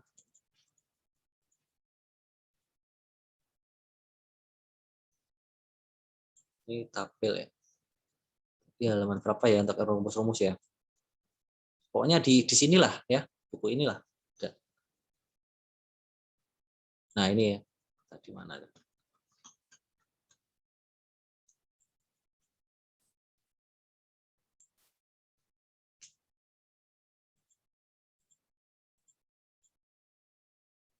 Nah, di sini dicari aja lah ya. Nanti ada itu ya. Rumus-rumusnya Iya, ya. Pak. Terus latihan-latihan soal di sini juga bisa dikerjakan ya di punya Makrifat banyak. Nah, nanti kunci jawabannya juga ada di sini. Ya. Ini misalkan di sini ada kunci jawabannya. Sama seperti buku satunya yang apa? Statistik yang Excel itu ya. Ini buat latihan mahasiswa nih ya. Harus sering-sering latihan soal. Tapi bahasa Inggris, Pak. Ya kan bisa ditranslate. Ya, mahasiswa kan pinter-pinter lah, mahasiswa inilah udah pilihan semua lah, pasti pinter lah bahasa Inggris ya.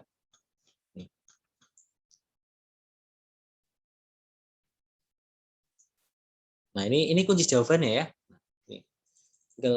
Nah, ini misalkan section ini ya, ini kunci jawabannya. Jadi tinggal cek di depan gitu ya, exercise-nya ya. Exercise itu buat latihan gitu. Nah, misalnya quiz ini kuncinya nih ya. Nih, macam-macam. Itu ada. Banyak nih ya, latihan-latihan soal. Ya, semakin banyak atau semakin sering latihan soal itu nanti semakin ini apa? Semakin tajam analisisnya ya untuk mengerjakan soal. Ya, banyak.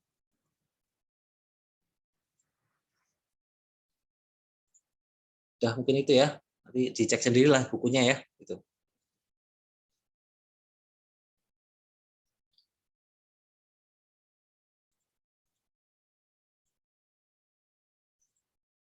Oke, sebelum ini ya, saya untuk absensi ya, bentar saya untuk ngisi absensi minta tolong di apa? Aktifkan layar videonya ya, untuk saya ambil gambarnya ya. Ini masuk semua nggak ini kok? Partisipannya 29 ya, tadi 30.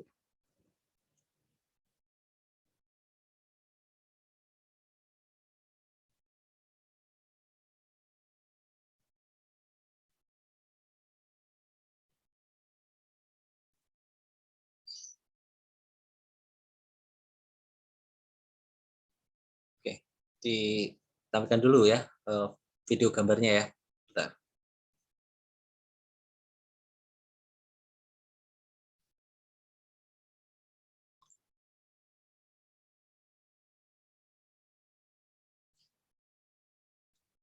Bentar, saya tangkap dulu gambarnya ya.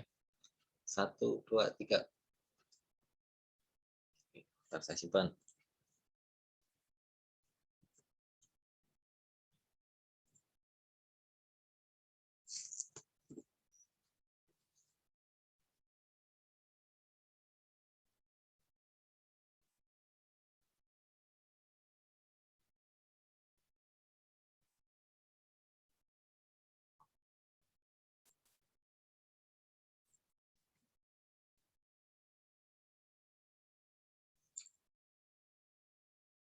Ini kelas 521 ya? Ya, Pak.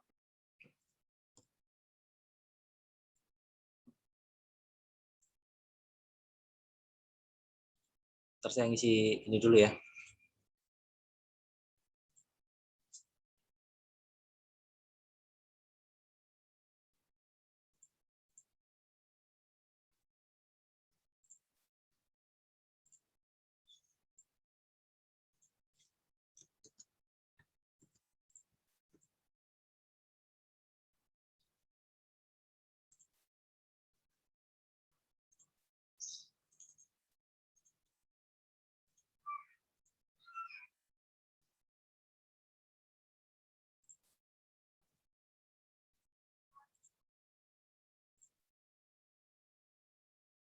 Untuk kehadiran ini ada yang nggak masuk apa enggak? Zoo, Pak. Zuardi itu tempatnya mati listrik, jadi Listrik ya? baterainya habis. Oh ya udah. Mati listrik ya. Berarti tadi udah hadir sih kayaknya ya. Udah 30 ya Ya, Pak. sama saya. Udah saya nggak hadir ya.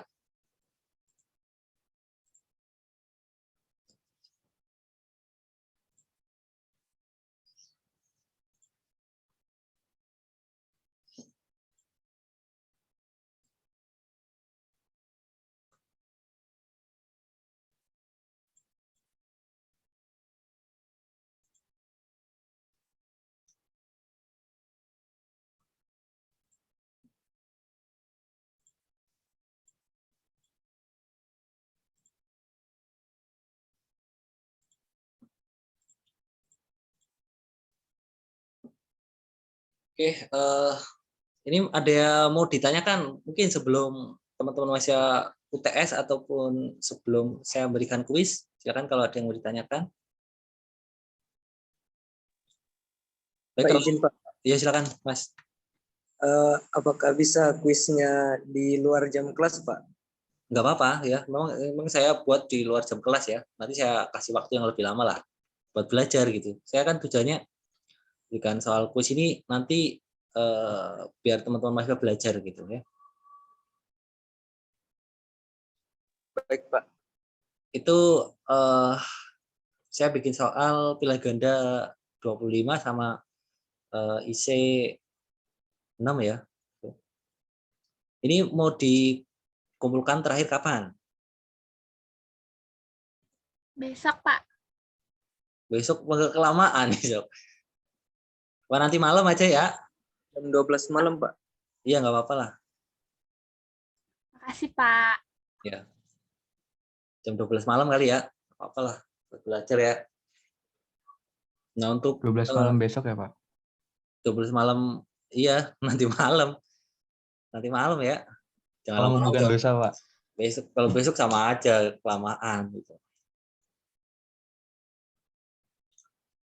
Bentar saya cek dulu ini apa soalnya ya.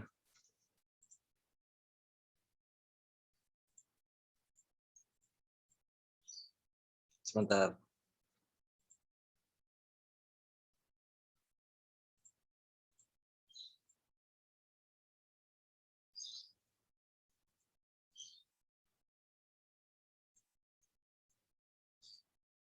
Ini nanti kalau pilihan ganda ngerjakannya di itu ya, apa Google Form ya. Jadi nanti teman-teman mahasiswa ngisinya melalui Google Form ya. Kemudian nanti kalau udah dikirim nanti kan keluar nilainya. Gitu.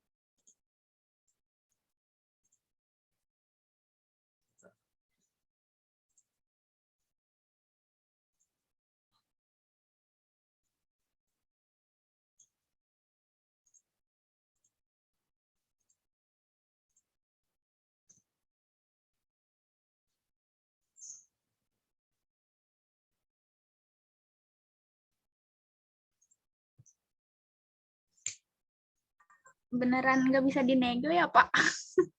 Gimana? Soalnya itu kami ada kuis juga Pak. Ada Malam kuis ini. Iya, kuis mata kuliah lain. sampai Iya, jam berapa Pak. ya? Mata kuliah Ya, lain. sebenarnya teman-teman tuh juga agak kesulitan gitu loh Pak. Kalau bisa.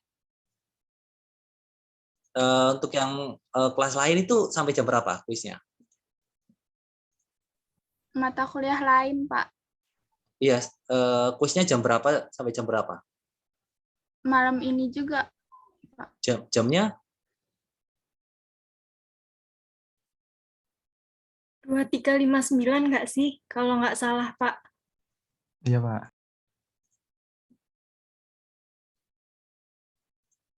sampai jam ini apa?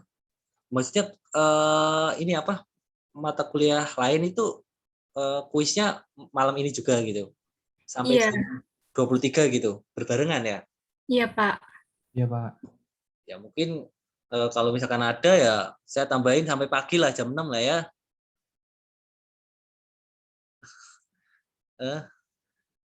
Makasih banyak Pak. Ada yang Setuju. mau nawar lagi?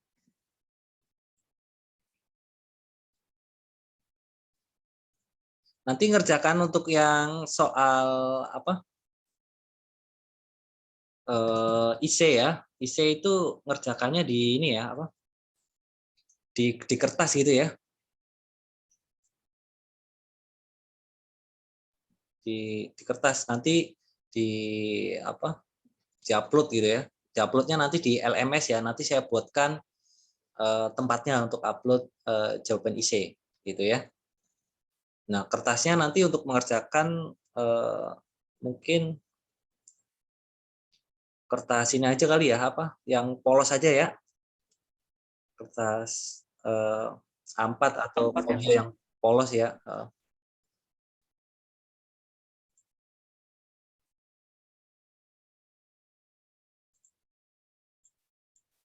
Yang penting nanti sampai jam 6 pagi besok ya, terakhir ya, sudah submit semuanya ya.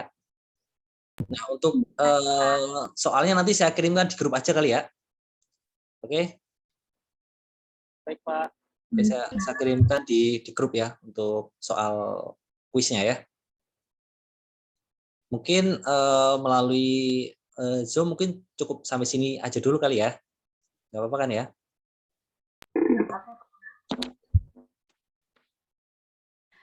Pak. Ya. Tugas resume yang tiap minggu itu ada nggak Pak untuk minggu ini? Ada tetap sampai pertemuan ke-7 ya, tetap ada itu mau buat belajar ya, biar teman-teman punya ringkasan ya. Tujuan saya kan biar belajar gitu ya, punya ringkasan. Jadi nanti kalau ujian enak, punya ringkasan cepet gitu. Nggak perlu nyari bukunya tebel itu ya, yang buku bahasa Inggris itu. Kalau nyari-nyari satu per halaman kan nanti kalau pas ujian keder nanti ya. Makanya kalau punya ringkasan cepet gitu. Ya, tujuan saya kan itu biar memudahkan mahasiswa nanti kalau ujian. Ya. Oke, ada pertanyaan nggak? Kalau nggak ada saya tutup ya. Nanti untuk soal saya kirim melalui grup WA kelas ya. Baik, izin Pak. Oh iya, silakan. Kalau gue tahu kalau buat UTS nanti soalnya bagi berapa essay berapa? Gimana? Kalau boleh tahu kalau buat UTS nanti proporsi PG sama essay berapa soal Pak? Oh, untuk itu saya belum tahu ya Mas ya. Untuk proporsi antara pilihan ganda sama IC-nya gitu ya. Ya kalau mungkin pilihan ganda karena pertimbangan waktu ya antara mungkin bisa juga 10, bisa juga 15 ataupun 20 gitu. Itu pilihan ganda. Nah, itu saya buat 25 biar tambah banyak lah, nggak apa-apa lah buat belajar. Terus IC ya paling sekitar 5, 6 atau 7 lah, sekitar itulah. 5 atau 6 gitu. Biasanya seperti itu yang sebelum-sebelumnya ya, yang saya tahu gitu. Antara 5, 6. Itu seperti itu. Baik, Pak. Oke, silakan kalau ada pertanyaan lagi.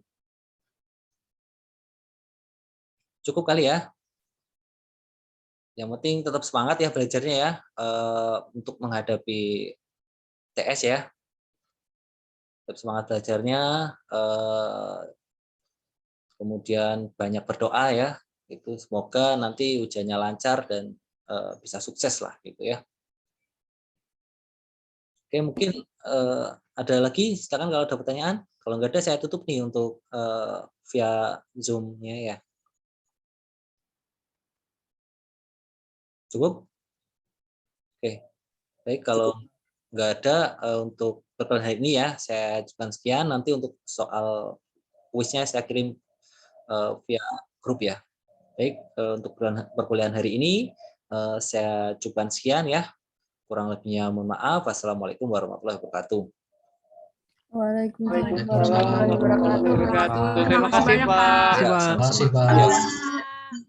ya.